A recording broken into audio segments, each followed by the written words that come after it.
Ay, salamat. Ganda ng bagsak niyang dress mo, madam.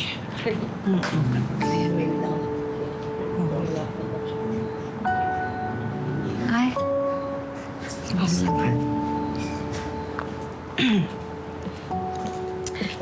Anak.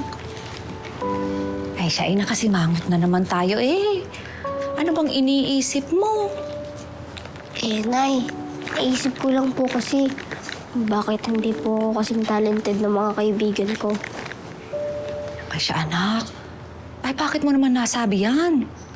Si Ninyo at Choco po kasi, kasali po sila sa folk dance. Pinili po sila ng mga teachers. Tapos po ako, di ko po alam kung saan po ako magaling.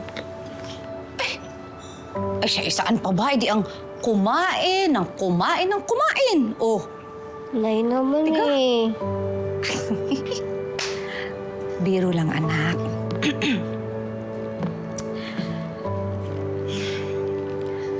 Alam mo, Butchoy, maraming tao ang hindi nila alam kung anong gusto nilang maging o kung ano yung talent nila nung bata pa sila. Talaga po, Nay. Madalas nga, nalalaman lang nila kung saan sila magaling pagtanda na nila. Kaya, huwag ka nang malungkot, ha?